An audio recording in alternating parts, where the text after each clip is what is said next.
Alright, folks. Here we are. Part 7 of my Ikoria Lair of Behemoths complete set review. We did white, blue, black, red, green. Just did multicolor. That was a long, busy section. We're finishing up here with hybrid and colorless cards. This, of course, includes the lands as well. And if you missed any of this, it's all on my YouTube, or it will be on my YouTube tonight. And if you're watching on YouTube, it's already on the YouTube because you're in the future and I'm in the past. And, you know, time travel! So, here we go. Doing the hybrid cards. This is going to be a tough one because Companion is kind of crazy. But, real quick, I want to remind everyone, on Wednesday, I'm doing the early access stream. You'll get to see me play all these cards. That's great, right? I'll be playing all day on Wednesday, April 15th, in the early access event, playing my 10 new brews like I always do. Look for that, of course, on stream. If you miss it, look for it on YouTube over the next few days after that. And then, of course, on next Friday, my article goes up on CoolStuffInc.com, where I go over all 10 decks, my thoughts, and so on and so forth. That's all next week when Ikoria actually comes out. Right now, we're doing our first impressions set review. You ready? I think I'm ready. Here we go. Hybrid and colorless. Let's start with Gyruda. Doom of Depths. Oh god, Companion. I need a drink. Okay, so Companion mechanic is a mechanic similar to Commander in some ways, where you get to have one of your cards, the Companion. It resides in your sideboard in a tournament situation, and you start the game with it off to the side, face up in exile, just like a Commander card. You can play it as though it was in your hand once. Once you play it, it's now in the game. If it dies, it goes to the graveyard. If it bounces, it goes to your hand, and so on and so forth. And every Companion card is some sort of deck building requirement. Some are easier than others, and it's kind of crazy. So, Gyruda says your starting deck contains only cards with even converted mana costs. So, kind of a wacky one. You can only play cards with even mana costs. This card's pretty fun. The problem, of course, is that it's almost a free card. Now, this one is cool. I like this card a lot. Gyruda has a pretty significant restriction here. You can only play even mana cost cards. It's a 6/6 for 6 to legendary Demon Kraken. And Gyruda enters the battlefield, or when it enters the battlefield, each player mills 4. And then you put a creature card with an even mana cost from among those cards onto the battlefield under your control. It's a pretty powerful card, honestly. 6/6 for 6. You get to reanimate something. Pretty cool card. This card's cool. Is this card playable in Constructed? I'm going to say probably not. The effect is pretty powerful, but the downside of the deck building restriction here is pretty significant. Building a deck with only even mana cost is not an easy thing to do. You lose out on almost half the cards in the format, right? So it's not really super great. So kind of a fun card. Looks very fun to build around. I could see it maybe making a splash because it is reasonably powerful, but it's kind of a cool card. Let's move on. And in limited, this card's phenomenal. I mean, just a really good rare. So you can play Companion cards in your deck and not adhere to the restriction as long as they're not companioning. So if you want to have the Companion effect, and people are not necessarily quantifying how good the Companion effect is. You get a free 8th card for your hand. That's insane. You know, even if the card isn't even like amazing, but you always have access to it. So if you're playing a deck based around Gyruda, come hell or high water on turn 6, you can cast this card because you have it. It's always there, you know. So it's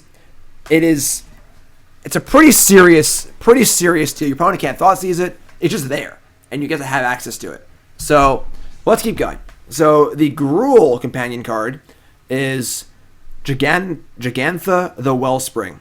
It is a 5-mana 5/5. And it's the Companion restriction is no card in your deck has more than one of the same mana symbol and its mana cost. So That means you can't have a White Knight in your deck. You can't have a Woolly Thokdar. You can't have a whatever. So yeah, all your cards have to have at least have different mana symbols. They can't have the same ones. This card's a little more problematic because it's not hard to think about decks. I'm sorry. I'm sorry. You can't have Woolly Thokdar. I'm wrong. I misspoke. You can have cards. You can't have Steel Leaf Champion. You can have Woolly Thokdar. Sorry, my bad. So the problem is when the restrictions aren't hard to meet. So for example, Tron in Modern. As long as you're willing to not play a Walking Ballista, this card is completely free. Just put one on your sideboard, totally free. And you may say to yourself, well, it's a 5/5 or 5. Who cares? How many games of Magic have you won or lost that were super close? Or if you're, man, if I just had like a grizzly bear, I would have won this game. You know? It's a 5/5. So your Tron opponent's flooding a bit. They just play a random 5/5. Go. You know? And the only cost is one sideboard slot. That's all it takes to have access to this card every single game. And that's where people are starting to go a little crazy. This is really, really unprecedented in Magic. It's crazy. Ross Merriam's in chat saying, fewer the number of games I needed a Walking Ballista. I mean, I'm not even playing Ballista in my current Tron list. So, like, you know, the costs here are very, very low.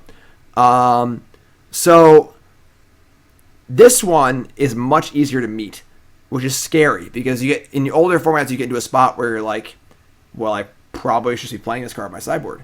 You know, it's weird. It's weird. It's definitely a weird one. So this card taps for 5 colors. I suppose you could also play this card in like a Nib Mizzet deck maybe or something like that. It's pretty easy to play. It's weird. You can play 4 in your sideboard, but you can't put 4. You only have 1 companion. So this one's kind of weird. This one scares me a little bit, for sure. Next card is Kyra, the Orphan Guard. Green hybrid, or green white hybrid 1 for a 3/2. This companion restriction is each creature card in your starting deck is a cat, elemental, nightmare, dinosaur, or beast.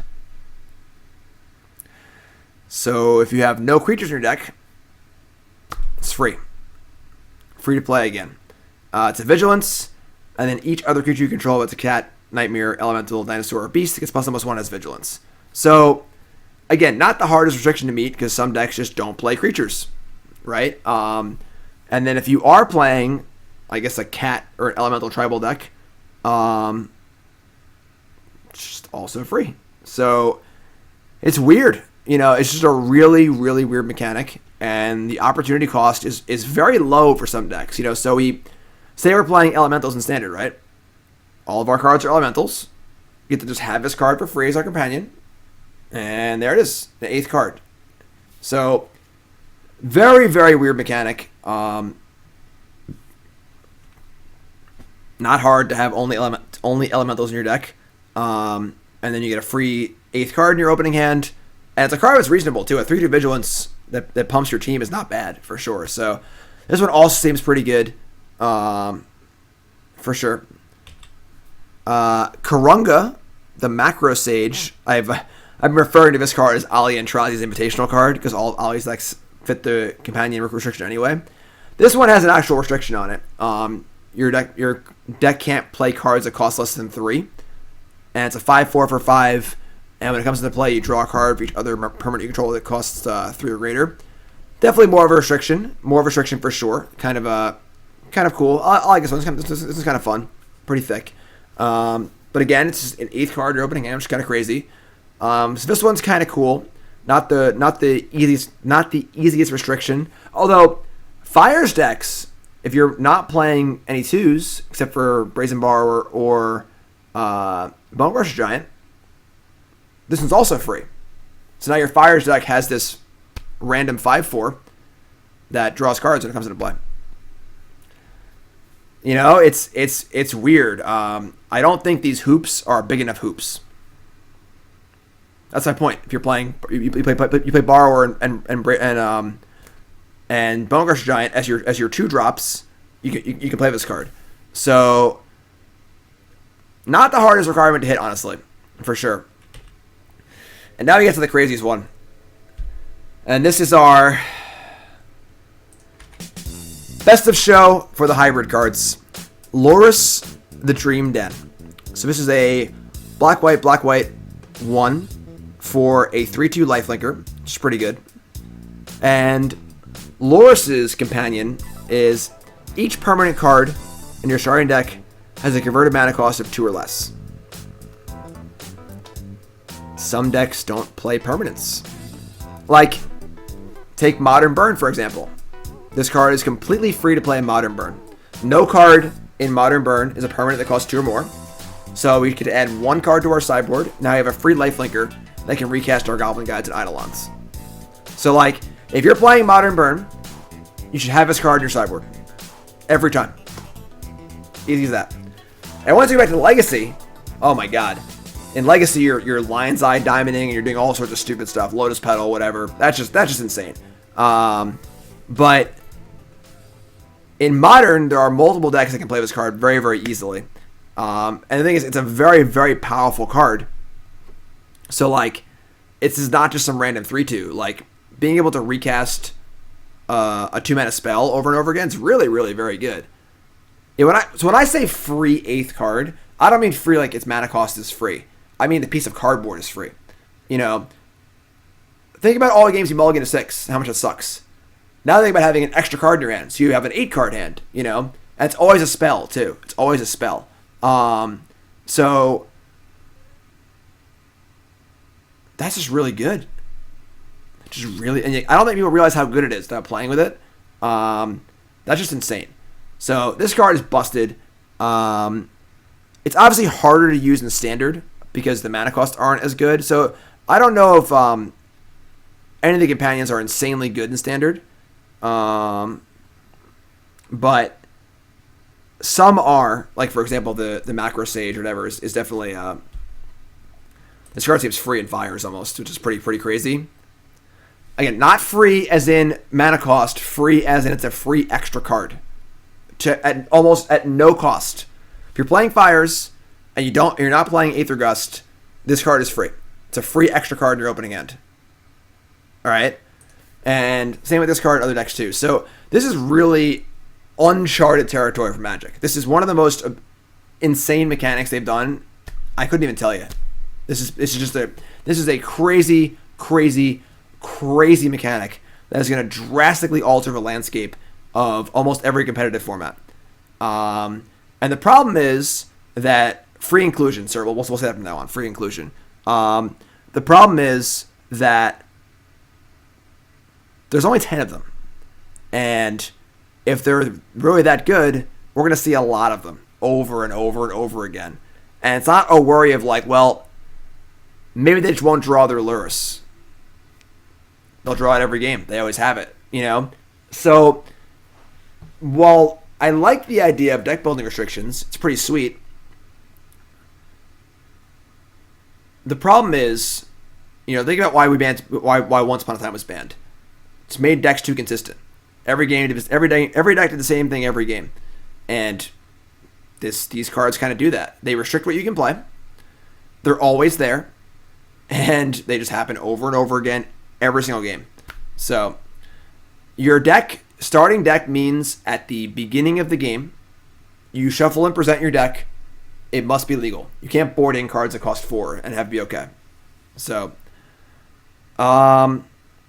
yeah, Loras is busted. Definitely best in show. I don't know what's gonna happen with these things. These cards are crazy and unprecedented. I don't know what's gonna happen with them. Let's move on. Lutri, the Spell Chaser. This card is already banned in EDH, which makes sense because again, it's free. It's a free inclusion. If you're playing a deck that is allowed to have this card in your deck is worse if you don't have this card off to the side, which is just like sucks, honestly. So already banned the commander. Not very good in constructed, I don't think. But also, I mean, this card could definitely be free. I'm sorry, not this card. This is different. So this one has a pretty serious restriction. So, this is a restriction where it's like, oh, okay, this is kind of like Gyruda, where we're playing Singleton now. This is a serious restriction. This one's cool. I like this one, actually. So, that one's cool. I don't think it's very good. It's like fine. It's not great, but Obosh, the Prey Piercer, 5 mana, 3/5. This one wants you to play with odd mana costs, and says if a source you control with an odd mana cost would deal damage to a permanent or player, it deals double damage. So this one's kind of like whatever. Again, odd mana cost is a very difficult deck building restriction to have. It's doable, but it's tough. And a 3/5 for 5 is fine. So this is kind of I'm totally cool with the power level of like this card, Luthri, Gyruda. They're pretty big hoops to jump through, and if you want the payoff, you have a lot of work to do. So I'm cool with this card. This card doesn't seem very good. It's fine. It's whatever. It's cool. Bone Crusher is odd. That is true. So, sure. I mean, Mono Red, they can play this card, but no Steamkin, no Robber the Rich. It's not easy. Yumori, the Collector, is the Golgari one. 4 mana for a 4/5. The companion restriction is each non-land in your starting deck shares a card type. So you have to have all creatures or all spells, whatever. When it comes into play, choose a card type. Those spells cost 1 less. Okay, so this card also pretty real restriction. It's pretty hard to have a deck of literally all creatures or literally all instants or literally all whatever, all enchantments, etc., etc. That again, I'm cool with this one. This one, it seems interesting. It's pretty hard to do in standard, but I could see in older formats maybe finding a way to do it. But definitely, all tribal cards, pretty funny. All artifacts, sure.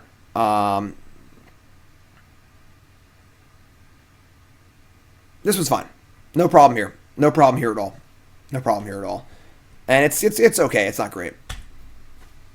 This one's also cool. Yorion, Sky Nomad, 5 mana for a 4/5 flyer. It's pretty good. The restriction is your deck must be at least 80 cards. Again, pretty serious restriction. And that's a hard one. It's not free. But very powerful card. A 4/5 flyer for 5 that flickers a bunch of things is very, very powerful. So this is definitely a cool one. Yeah, Sandblock's very high on this card. Whatever, 60 unlimited, whatever. Again, playing 80 cards ain't free. So this one's cool. I like this one. Pretty powerful.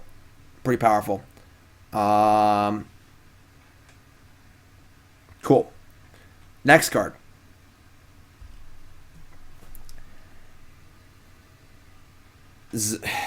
Whatever. The Dawnwaker. The Boros one. 3 mana for a 3/3. This one says each permanent card in your starting deck has an activated ability. Also, really, really easy. Say you're playing a blue-white control deck in standard, and your permanent cards are Teferi. I guess you can't play Conqueror's Death. That's fair. So maybe that's not a good example. But whatever, you get the idea. Your deck has all Planeswalkers in it and all spells. It's a free 3/3. This one's not as the card itself isn't very good, but still, the fact that you can just freely add these cards to some decks with no restrictions at all. I'm serious. Thanks, Ely. Appreciate it. This one's not very good. This one's kind of like activate abilities. You activate the Arnament mana ability. So 2 has to activate. This effect can't remove. I'm sure some dumb combos here too, but it's cool with Kenrith, sure. This card work in fires? No, this doesn't work fires itself. Whatever. This is a little harder to hit, but my point stands where like any of these that don't have insanely difficult conditions just seem too easy. They just seem too easy to me. So I am legitimately concerned about the companion cards in general. I think a lot of people are.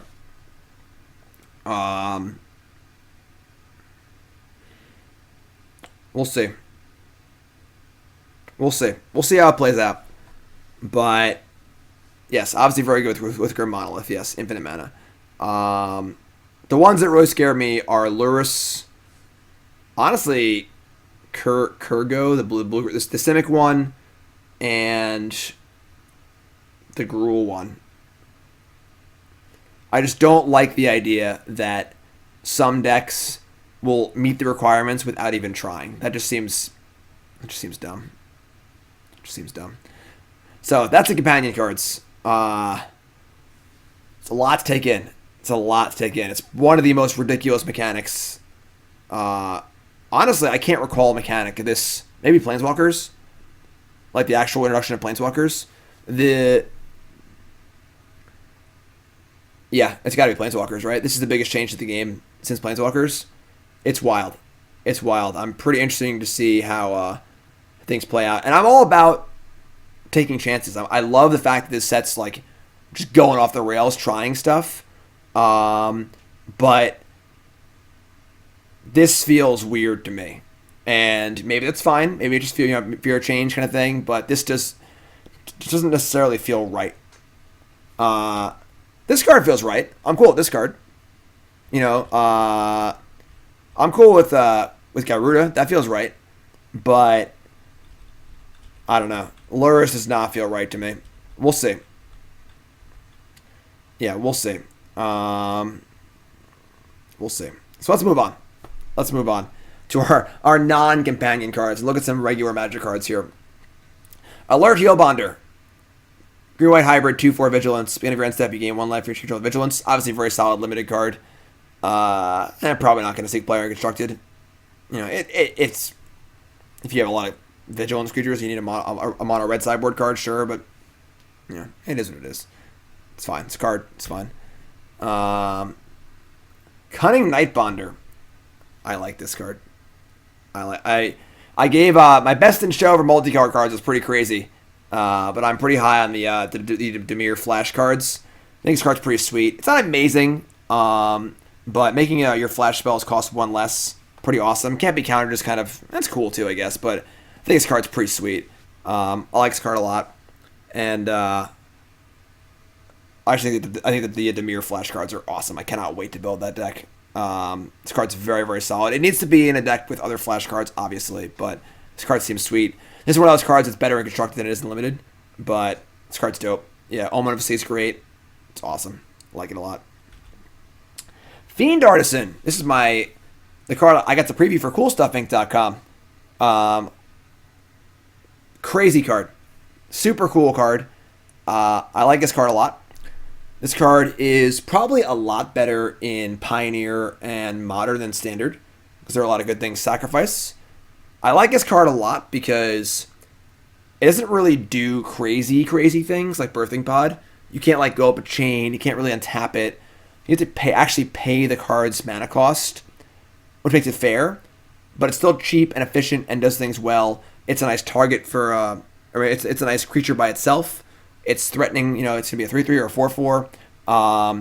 Go sacrifice your Stitch Supplier to go get a Tarmogoyf for another Fiend Artisan or a Satyr Wayfinder. Sacrifice a Wayfinder to go get something else. Whatever it is, just pretty sweet.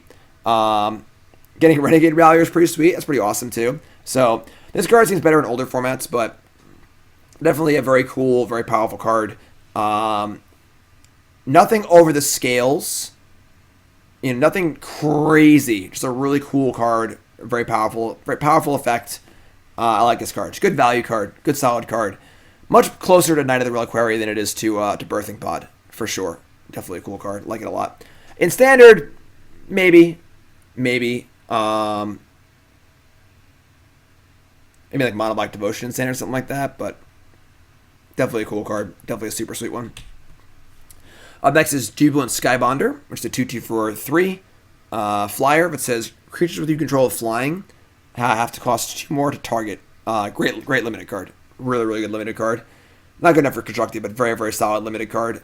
Taxing your opponent's 4-mana removal spell is awesome, and just a good flyer too. So very solid limited card. Probably a pretty good first pick. Also playable in white or blue is great too. So super sweet. Proud Willbonder, or Wildbonder, sorry. 4 mana for a 4/3 trample, which is already reasonable and limited. Creatures you control trample you may have this creature assign its combat damage as though it wasn't blocked. So, like the old Thorn Elemental ability. It's obviously an improvement. It's fine. It's a good limited card. Good beefy card here. Little trample synergy. Solid card. Solid. Super trample. Sonorous Hellbonder. This is your menace card. It gives everything super menace. Super trample, super menace. Now they gotta be blocked by 3 creatures. It's only a 2/2 for 3, but if you're playing a menace deck in limited, the card seems phenomenal. Super menace. It's good. Adaptive Shimmer, 5 mana flash creature. Comes to play with counters on it. Obviously a fantastic thing to target with your mutate cards. Costs 5, which is pretty expensive, but it's an okay card. 3 mana for a 5/5 is not, 5 mana for a 3/3 is not great, but it's an okay like limited filler card. You can block things. Should be fairly obvious when your opponent has it, so it's fine. Crystalline Giant, 3 mana for a 3/3. Beginning combat on your turn, choose a kind of counter at random. Crystalline Giant doesn't already have flying, first strike, death touch, hexproof, lifelink, menace, reach, trample, vigilance, and +1/+1. Put a counter of that kind on Crystalline Giant. So definitely random. Gotta get your D10, or I'm sorry, D20, and do 1 and 11 are flying, 2 and 12 are whatever, first strike, and so on and so forth. Not too hard to do, but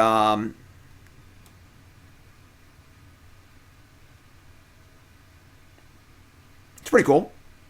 Not really like a great card, but very good limited card. A D10 will also work, but who has D10? Come on. These nerd D&D players. Nerd! But yeah, cool limited card. Nothing really for constructed, but Farfinder, just a straight colorless creature. Not an Eldrazi, just a colorless card. 3 mana for a 1/1. Vigilance. This is actually an insanely good card to mutate onto. So, it's a 1/1. It's already got its card. And it has Vigilance. So, fantastic card to mutate onto. This is one of the best, if not the best cards in Limited to mutate onto. This card's awesome. Likes card a lot. Super good card in Draft. Mysterious Egg. 0/2. When it mutates, put a counter on it. This card seems pretty bad. I'd rather have a real card to mutate onto rather than a crappy 0/2. So, not really about this card at all. What are you going to do? Sleeper Dart. 2 mana, comes into play, draw a card. Awesome. And you can sacrifice it to make creature not untap. So, 2 mana artifact with 2 mana cantrip artifacts have been playable over the years for various reasons. This one's pretty low quality, but realistically just a cycling card that has a slight effect in the game later on. It's not really good, but it's not great. Yeah. Springjaw Trap, a 1 mana flash card. Tap 4 and sacrifice it to bolt something. This card looks bad, but it's honestly not that awful. It's okay and limited. And then, dare I say it's playable constructed? Probably not. But kind of a cool little card. The Ozolith, 1 mana artifact, legendary. Whenever a creature you control leaves the battlefield, if it had counters on it, put those counters on the Ozolith. Beginning combat on your turn, if the Ozolith has counters on it, you may move all counters from the Ozolith on target creature. I mean, I don't know. Doesn't really seem worth a card. honestly. It's like moving around counters and stuff. Like, you're not gaining any material from this. You're just maintaining the things you already have. So it's not like hardened scales or something like that where you're like, wow, this is crazy. Could be a combo card, sure. I guess if you have the hardened scales already in play, you get to double on the counters that die. But I don't know. This seems like it's just too low impact. It does cost 1, and I'm pretty big on cards that cost 1, but not really super high on the Ozolith. Yeah, if this card costs anything but 1, it'd be totally unplayable. At 1 mana, maybe it does enough. With Persist, no.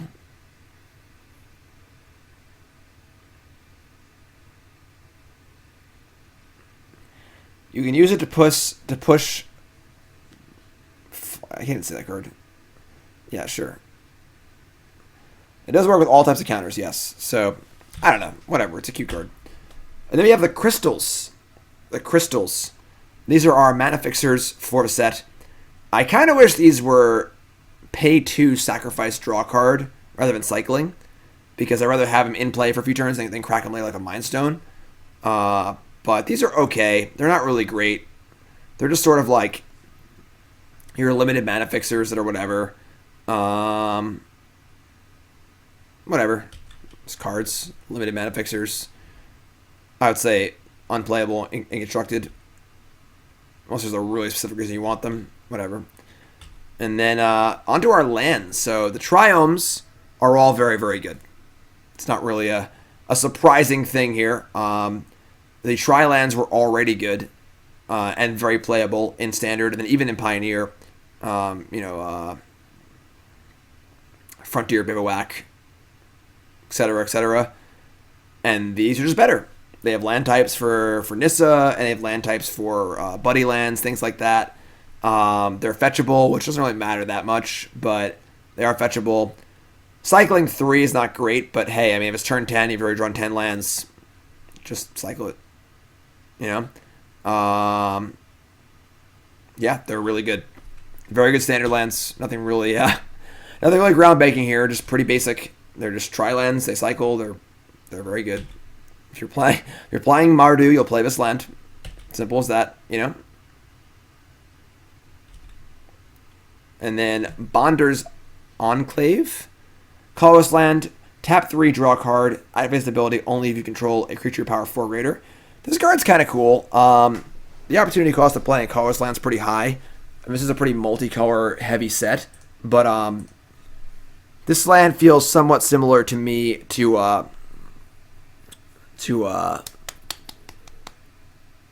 what's it called?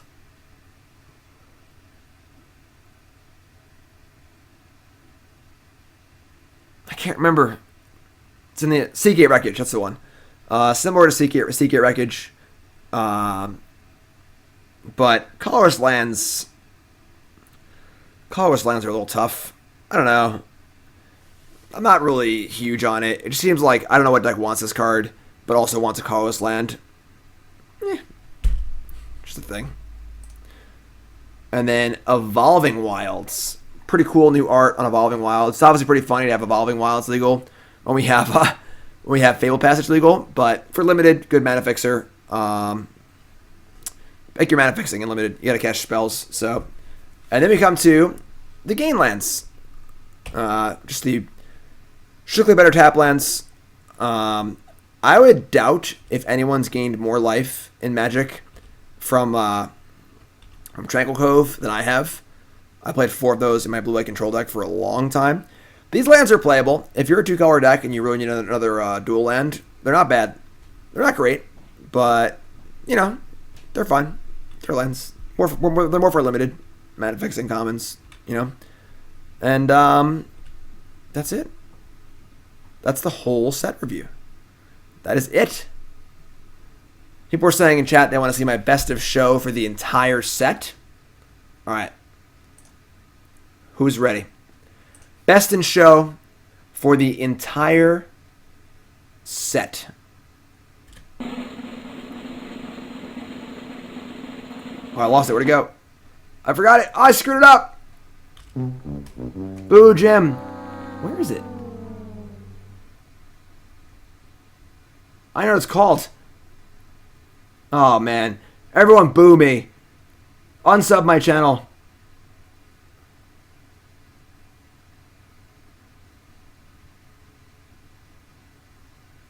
Ah, I found it. Alright, let's go again. You ready? The best in show for the entire set review is... Sea Dasher Octopus. Best card in the set. Heard here first, folks. Not really first, I guess, but... The Octopus. This card is... so good. So good. Want to hear my full thoughts on it? Go watch the blue section of this review. Everyone, thank you so much for watching my Ikoria Lair of Behemoths complete set review. Seriously. We've been here for almost 6 hours, and y'all are awesome. Thank you so much. For watching on Twitch, make sure you follow. I do content all the time. For watching on YouTube, make sure you like the video, leave a comment, and subscribe. And again, seriously, like and comment every video. Just say hi, whatever, it doesn't matter. It helps me out so much for the algorithms. YouTube thinks you like me, and therefore they like me more. So, thanks so much, everyone. I appreciate it again. I love y'all. Thank you all so much. I'll be on tomorrow for Mog Monday, and all you YouTube folks, keep an eye out for more content. As a reminder, I am moving soon.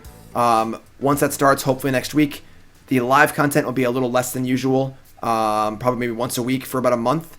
There'll still be full YouTube content, 1 video a day, full cool stuff content. That's that. All right. I love you folks. Thanks for watching. YouTube folks, like, comment, subscribe. The whole thing's on YouTube. You missed it.